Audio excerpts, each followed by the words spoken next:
Nggak terasa tuh malam udah makin larut ya kan. Posisinya Mas Tatit, Mahmud sama orang itu tuh udah tidur, tinggal gue doang berdua sama cacing. Jadi tuh posisinya ini pintu tenda gue nih. Iya. Nah, cacing buka tenda di depan gue sama orang itu. Ada depan. Ada depan, iya. Gue ngobrol tuh. Aduh, gue kalau inget itu bener-bener merinding gue asli. Pas gue lagi ngobrol, Kenapa emang bisa lo merinding kayak gitu? iya, jadi pas gue lagi ngobrol, tahu-tahu gue kok ngeliat kayak ada asap, kayak asap cuma bukan asap gitu, asap tapi ngebentuk gitu. Di sampingnya cacing. Posisi kan cacing ngadep ke gue, jadi nggak kelihatan dong. Di sampingnya dia gini, di samping tendanya dia lah, gini lah. Posisinya di sebelah sini. Itu pocong gede banget, Dis. Yang lo kira pertama asap itu? Yang gue kira pertama asap, awalnya asap. Tapi kok makin lama kok makin kayak padet gitu, kayak orang vape gimana sih? Asapnya kayak gitu. Nah, itu nyerupain bener-bener pocong, tinggi banget, mukanya hancur banget.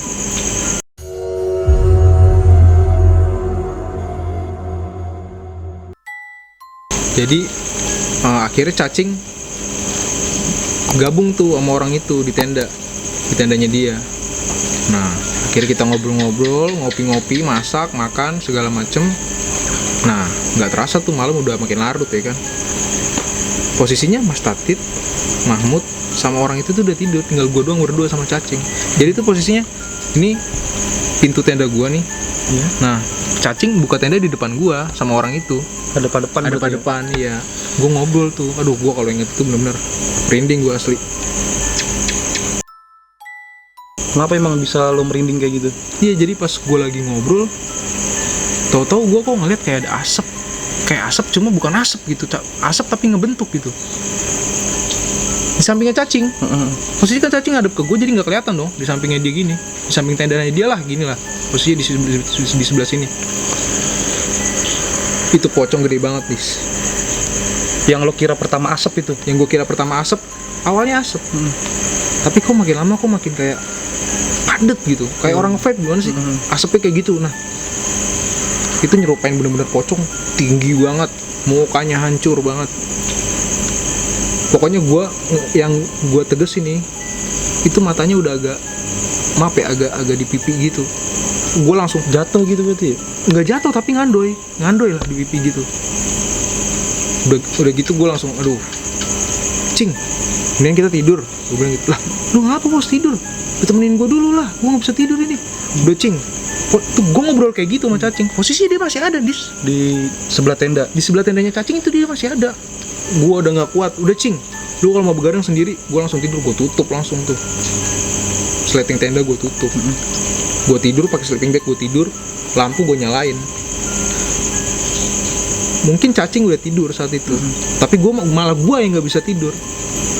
Nah, ketika gue nggak bisa tidur kan, tenda gue nyalain lampunya, otomatis yang dari luar bayangan kelihatan dong. Kok gue bilang ini pocong nggak hilang-hilang nih, masih terus berdiri. Nggak lama terus dia kayak ngejauh, ntar nongol lagi di sebelah itu. Gue benar-benar nggak bisa tidur sampai pagi. Jadi pas gue habis ngeliat pocong itu, akhirnya gue buru-buru tuh masuk tenda.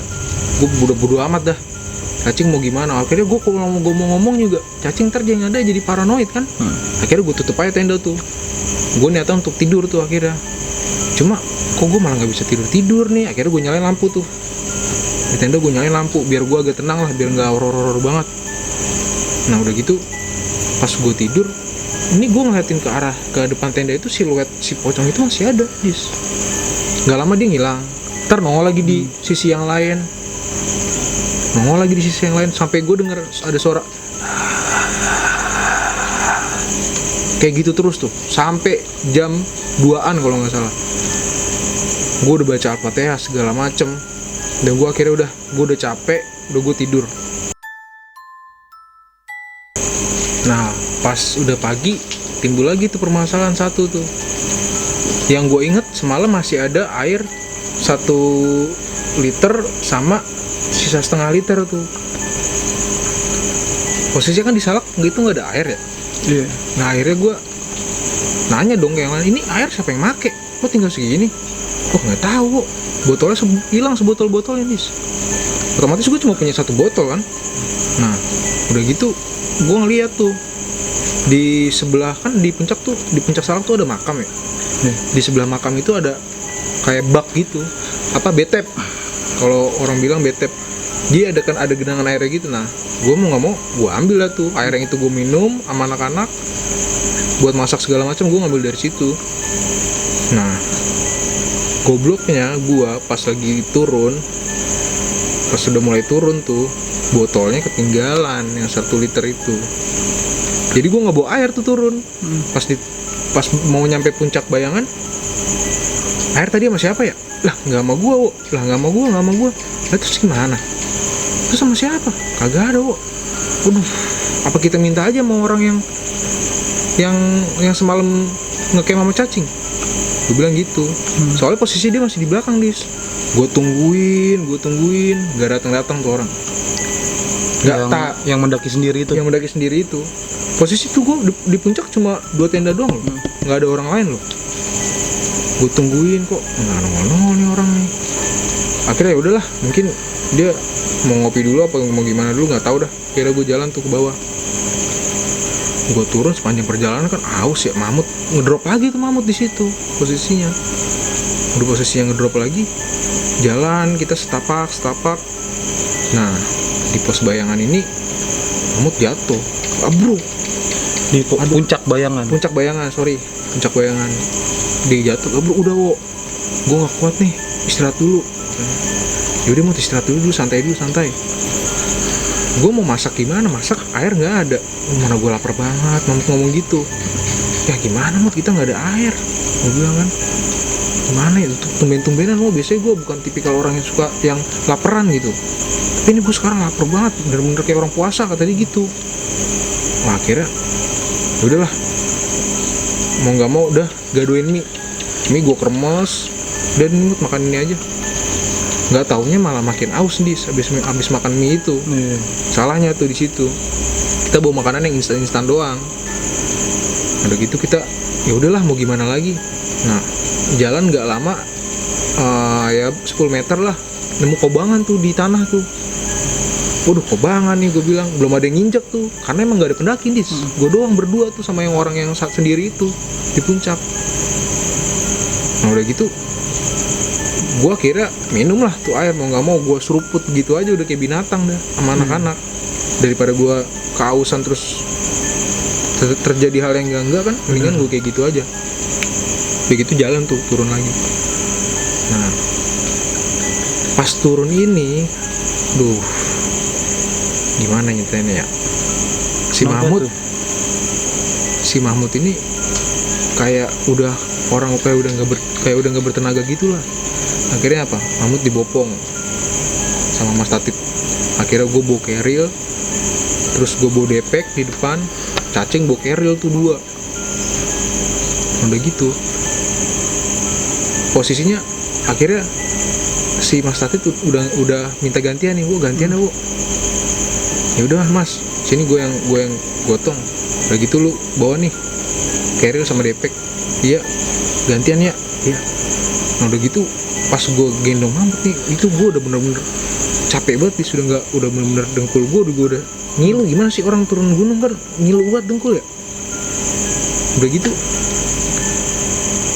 apa, si Mas Tatit sama cacing ini kayak tau tuh kayak cepet gitu jalan, tuh nggak lo? Kayak gue tuh udah bener-bener udah ketinggalan. Jadi gue Mahmud, gue sama Mahmud berdua, cacing sama Mas Tatit turun duluan. Akhirnya kita kepisah tuh di jalan tuh. Nah di situ tuh gue baru sadar kalau gue berdua sebenarnya diikutin sama yang pocong semalam itu. Jadi gini, pas gue bopong si Mahmud, gue tanya, Mud, lu udah bisa jalan belum? Pelan-pelan aja. Gue juga soalnya nggak kuat nih, dengkul gue udah ngilu banget. Gue bilang gitu kan. Akhirnya yaudah, gue cobain, gue usahain jalan ya. Yaudah, Mud, pelan-pelan aja, Mud. Gue juga ngejaga dengkul gue supaya nggak kenapa-napa, ntar daripada kita berdua kenapa-napa repot urusan ini. Soalnya kita di jalan nih, posisinya Mahmud di depan tuh, gue di belakang. Udah, Mud, lu di depan, gue di belakang. Itu lo pada saat menyadari kalau bahwa lo wah gue diikutin hal yang aneh, atau lu berpikir itu yang semalam, kejadian yang semalam tuh mulai menyadari pas gimana lo itu, Bo? Jadi di Salak itu ada trek yang kalau lu pernah lewatin pasti melipir di jurang-jurang gitu dah. Jadi sebelah kanan kita kalau tuh arah turun tuh jurang.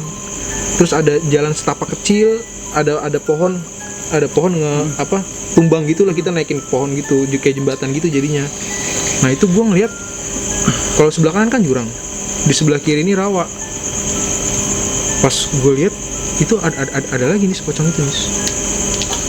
Pocong itu ada, cuma posisinya nggak berdiri, tapi nekuk. Jadi posisinya ini perut nih misalnya nih ya, ini perut. Jadi dia kayak matah gitu. Dan Seolah-olah kayak seperti kayu gitu ya? Iya, jadi patah letter. Pokoknya kayak gimana sih, kayak orang patah ini, rusuknya patah gimana sih? Iya. Jadi yang ini tuh ngadep gini sambil ngeliatin gue begini. Serem banget ya. Udah gitu gue diikutin terus tuh.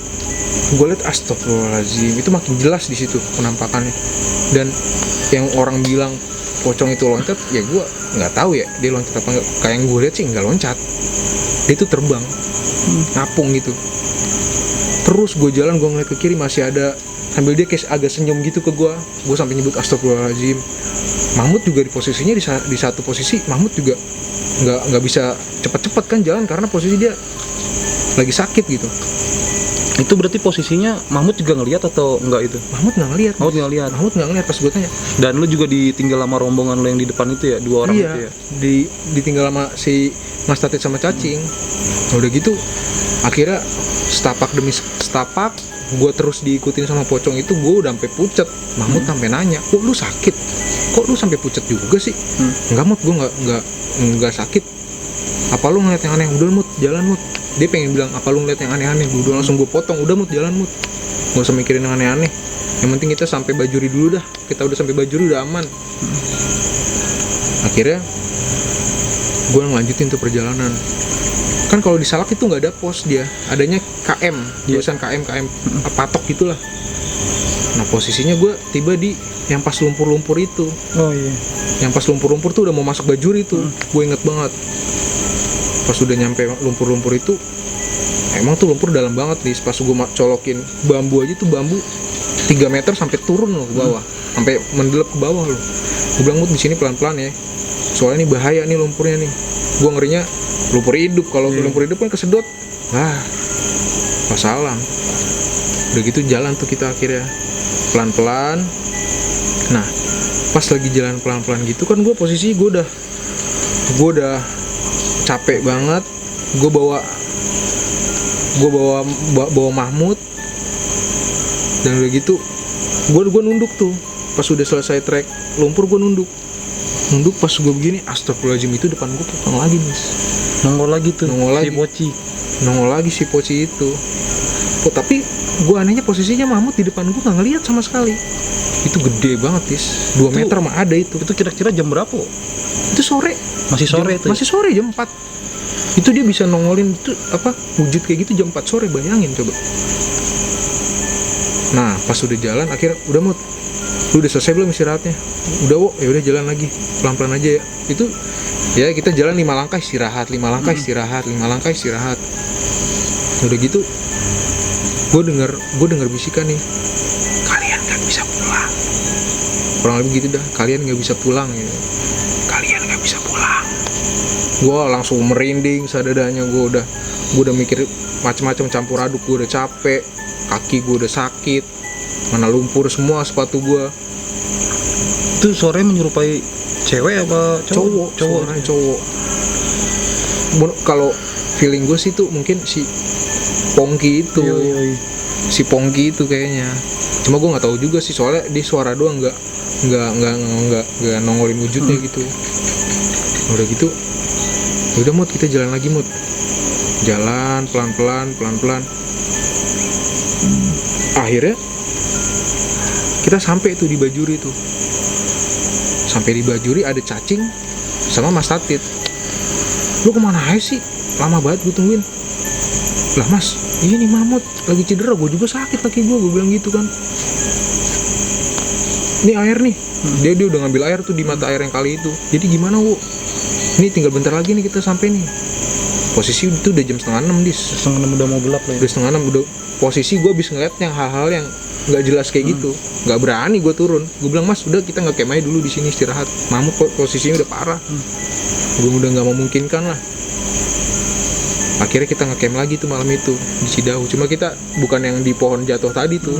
Kita agak di trek lah dikit gitu, supaya deket sama air. Gitu kita nge-camp, kita masak, ngopi-ngopi segala macem, beres. Akhirnya si Mahmud gue suruh tidur tuh. Nah posisinya cacing bilang tuh, ya udah wah kita ngopi-ngopi dulu, soalnya gue nggak bisa tidur nih. Ya udah dong.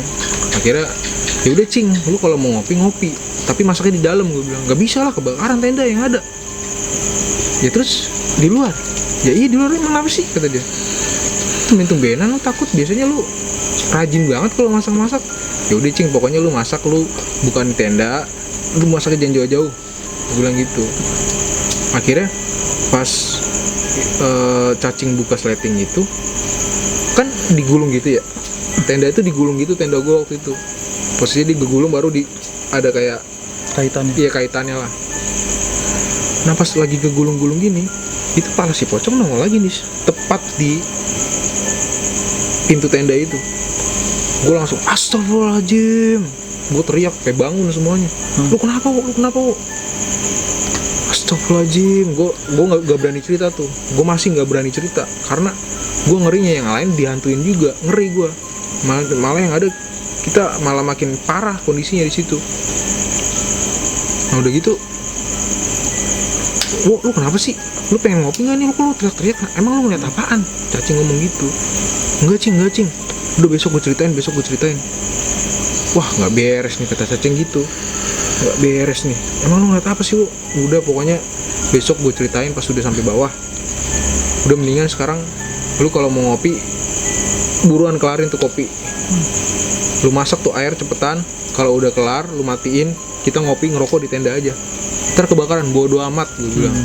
Mau kebakaran kayak mau apa bodo amat, pokoknya kita ngerokok di dalam aja. Yaudah.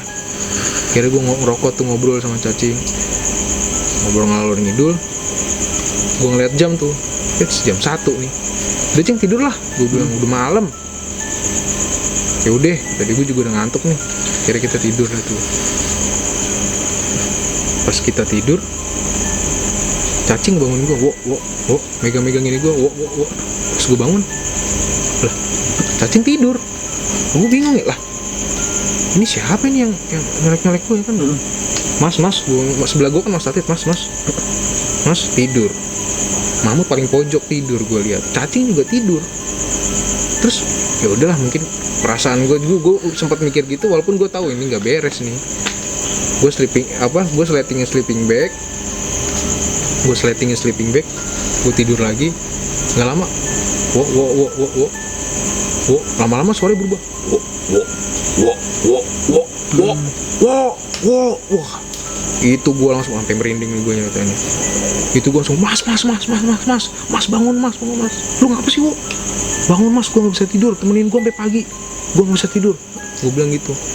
Udah deh, lu kenapa sih emang? Udah mas, pokoknya tadi astagfirullahaladzim, gue sampai nggak bisa ngomong tuh di posisinya waktu itu. Gue cuma bilang astagfirullahaladzim. Gue salah apaan dalam hati gue? Gue salah apaan gitu ya? Sampai dihantuin begini gue. Akhirnya yang lain juga bangun tuh kecuali Mahmud. Gue suruh tidur, udah Mut, lu tidur aja Mut. Cing, lu temenin gue pokoknya cing, nggak mau tahu gue sampai pagi cing.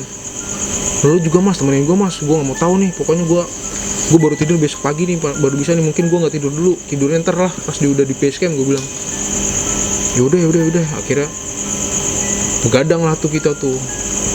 Nah pas gue bergadang itu baru kita bertiga nih bener-bener ngeliat kejadian yang aneh. Kejadian yang bukan aneh lagi, itu super aneh itu menurut gue. Posisi gue bertiga, kita ngerokok tuh di dalam tenda. Jadi si Mahmud kan paling pojok, kita ngelingkerin gitu bertiga. Lu kenapa kok sambil ngobrol-ngobrol gitu? Enggak mas, pokoknya gue nggak bisa nyeritain dah kalau sekarang, asli dah. Ya udah lu sebutin aja kenapa, ya nggak apa-apa, tenang aja. Mas Tatit bilang gitu, nggak apa-apa, tenang aja, insya Allah mah aman di sini. Mas Tatit ngomong gitu, gue ceritain. Baru gue mau bilang, gue ngeliat itu yang namanya siluet bis nongol lagi di tenda. Nah kan Mas, lu ngeliat nggak itu? Gue bilang gue tunjuk, lu ngeliat nggak itu? Astagfirullahaladzim. Berarti bentuknya kayak orbs gitu ya? Pocong, Bener-bener pocong. bener-bener pocong gede, cuma di luar tenda posisinya. Siluetnya doang kelihatan, Oh iya. siluetnya kelihatan. Astagfirullahaladzim, astagfirullahaladzim. Gua, Cacing sama Mas Tatit tuh ngeliat tiga-tiganya tuh. Ini Mas, yang dari kemarin di puncak gua ngeliat nih, ini dia ngikutin sampai gua, sampai kita di sini nih, ini sampai ini Di nih. Bajuri. Sampai di Bajuri ini nih, gue bilang mungkin Mas, sorry nih Mas, gue bilang gitu, mungkin gara-gara lu nonton video dangdut gitu kali. Gue bilang, ah masa iya, ya sekarang lu nonton video dangdut ya kan, terus paginya itu ada pohon jatuh, itu udah ibaratnya bukan sesuatu yang kebetulan gitu menurut gue. Suatu tanda lah ya. Iya, ibaratnya udah dikasih tahu lah gitu, harusnya kita nggak naik nih ke puncak nih. Gue bilang, terus gimana nih Mas, gue bilang ya udah sabar dulu. Akhirnya Mas Tatit berdoa tuh, gue nggak tahu dia yang doain apa tuh. Akhirnya pocong itu hilang tuh, dan Mas Tatit bilang, udah gue masak air dulu Mas, udah Mas nggak usah masak air. Gue bilang, udah kalau misalkan lu takut ntar gue masak di luar, lu tutup aja pintunya. Makin gak jelas. Gue bilang, udah nggak apa-apa wo. Nah nggak lama pas dia keluar masak, nggak ada 5 menit gue denger tuh dia lagi bakar rokok, trek rokok di luar. Nggak lama dia teriak, astagfirullahaladzim, langsung masuk lagi ke tenda. Ya Allah, itu pas di tenda nih mukanya udah pucet Mas Tatit. Udah Mas, udah gue bilangin, udah ini kita udah bener-bener dihantuin nih. Ini pokoknya gini deh Mas, ini sebenarnya apa sih ini yang bikin kita jadi sial kayak gini nih. Gue bilang, coba mas lu coba dah lu minta maaf dah, kita semua minta maaf nih. Sampai Mahmud gue bangunin, Mut bangun Mut, ada apa wo? Udah pokoknya kita minta maaf dah kalau misalkan kita ada salah-salah di gunung ini. Entah apa pokoknya gue nggak tahu lu semua ngapain di sini. Gue juga mungkin gue buang sampah sembarangan atau apa, walaupun gue nggak ngerasa. Gue tuh selalu bawa trash bag kalau misalkan naik gunung, sampah pasti gue taruh di trash bag. Mungkin ngencing atau apa kali ya, gue juga kurang ngeh. Soalnya kan gue, ya namanya orang naik gunung capek, pasti kencing di mana aja kan. Udah gitu, mohon maaf, akhirnya kita berempat berdoa tuh, mohon maaf, kita kalau kita ada salah di gunung ini mohon dimaafin, kita cuma mau naik gunung. Lain kali kalau kita kesini lagi kita nggak akan berbuat yang aneh-aneh, kita mohon maaf. Itu nggak lama dari situ suara ketawa nih, cowok gua rasa sih itu si pocong itu.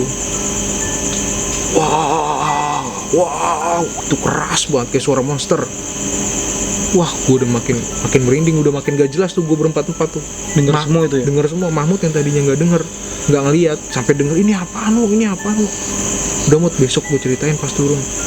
Akhirnya kita berempat gak tidur sampai subuh.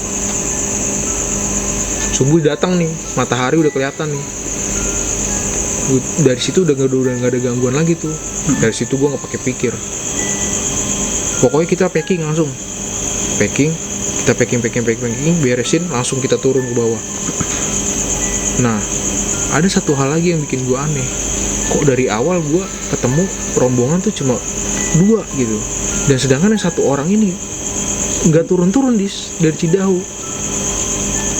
Mungkin dia udah lewat jalur lain, cuma kayaknya nggak mungkin lah kalau sendiri lewat jalur lain, kayak lewat jalur Cimelati. Itu kan jalur-jalur yang jarang dilaluin pendaki ya kan. Nah, yang rombongan yang rame-rame ini gue juga nggak ketemu di perjalanan. Anehnya tuh itu rombongan yang ada ceweknya itu ya. Iya, yang ceweknya banyak itu gue nggak ketemu. Nah, akhirnya kita habis packing, kita turun tuh ke bawah tuh. Jadi setelah beberapa menit kita turun, akhirnya kita ketemu jalur aspal tuh. Nah, kita udah lega banget tuh di situ tuh, udah nggak kepikiran si pocong itu lagi. Jadi gue turun aja tuh, akhirnya pas sudah sampai si Maksi, gue ketemu lagi nih sama rombongan yang gue bilang ada cewek cantiknya itu yang di awal. Lo berarti lo selama di Gunung Salak itu totalnya 4 hari ya? Kalau gue Total bisa 4 hari, hitung ya. total 4 hari gue di Gunung Lama Salak. juga. Dan anehnya Heeh. si rombongan ini gue nggak ketemu. Yang cewek itu. Yang rombongan si yang ada cewek cantik itu gue nggak ketemu tuh. Gue lebih anehnya lagi, di puncak gue cuma ketemu 1 orang. Iya. Nggak tahu gue masuk ke alam lain apa gimana tuh, nggak ngerti juga gue. Pas gue tanya sama sama abang-abang itu, bang emang abang dari mana? Gue bilang, saya dari Bekasi bang. Loh, abang ini ceweknya cuma bertiga? Iya bang, kita emang bertiga nih ceweknya. Lah, kemana saya ngeliat berempat? Mut, lu ngeliat berempat kan? Yang satu cantik bang, pakai jilbab. Gue bilang gitu. Ah nggak ada bang, nggak ada yang pakai jilbab di kita kok. Astagfirullahaladzim, gue langsung mikir kan, ini apaan lagi nih, gue bilang. Terus gue ngelirik ke Mamut nih, Mut, lu ngeliat kan? Iya. Terus gue tanya tuh ke Mas Tatit, Mas lu ngeliat Mas? Gue tanya lagi ke Cacing, Cing lu ngeliat Cing? Kagak, gue nggak ngeliat apa-apaan gue. Nah dari situ ternyata dari awal kita udah mulai aneh tuh di situ tuh. Terus gue tanya lagi nih ke gerombongan ini nih, kok lu naik berhari-hari di sini nggak ketemu sama gue bang di jalan? Gue di tengah perjalanan hujan bro. Terus gue di salah satu cewek ini ada yang kesurupan katanya dis. Jadi akhirnya dia mutusin buat turun lagi dan bikin camp di air terjun. Di air terjun dia, bukan di Bajuri. Bukan di Bajuri, di air terjun. Nah, udah gitu, lu lama banget berarti bang di gunung. Iya, soalnya gue sama anak-anak nih baru habis liburan kampus katanya gitu. Terus yang cewek nggak langsung lobatin, nah makanya itu bro, yang satu ini lagi dititipin di salah satu warga desa yang bisa lah nanganin begitu-gituan. Kita sembari nunggu, nggak mungkin dong kita balik ke Bekasi, kita tinggal, dia bilangnya gitu. Oh ya udah kalau gitu. Tapi sekarang udah nggak apa-apa bang ceweknya. Iya udah nggak apa-apa nih yang kesurupan. Mbak nggak apa-apa mbak. Oh gituin. Iya mas udah nggak apa-apa nih. Oh ya udah bagus deh. Soalnya kemarin saya ngeliat mbak nih berempat loh, nggak bertiga. Gue bilang. Yang satu cantik pakai jilbab. Gue bilang gitu. Oh begitu ya Wo. Berarti serem juga cerita pengalaman lo selama mendaki Gunung Salak selama 4 hari itu ya? Iya begitulah dis, pengalaman gue yang gue ceritain kayak tadi itu. Mungkin ada lagi Wo yang bisa lo ceritain dari cerita lo selama mendaki Gunung Salak? Mungkin kalau di Gunung Salak itu cuma satu itu doang. Mungkin ntar di lain kesempatan gue bisa ceritain lah. Di lain kesempatan oke ya. Bisa gue ceritain pendakian gue yang lain. Berarti banyak kok ceritanya. Oke, berarti gue bisa menarik kesimpulan terjadinya pengalaman-pengalaman lo saat mendaki Gunung Salak itu berawal dari temen lo yang menonton video itu ya Wo ya? Iya, gue juga nggak tahu juga sih Dis. Mungkin bisa jadi karena dia nonton video itu. Gue sih mikirnya gitu. Iya. Soalnya kan secara instan pas malamnya nyetel dangdut kok paginya ketimpa pohon. Untung nggak kena kita sesuatu, gitu. ya. Iya. Berarti mungkin itu aja ya pengalaman yang bisa lo sharing ke teman-teman juga dengan cerita lo yang di Gunung Salak. Iya mungkin itu aja sih pengalaman gue yang gue ceritain di Gunung Salak. Oke Wo, terima kasih sudah berbagi di channel Laksita Genjo Official. Sama-sama Dis. Oke para penikmat kisah, demikian tadi kisah pendakian dari narasumber kita. Semoga para penikmat kisah bisa mengambil hikmah dan pelajaran dari kisah kali ini. Gua Gangsari Distiro, narasumber gua Dewo. Sampai jumpa di kisah-kisah selanjutnya.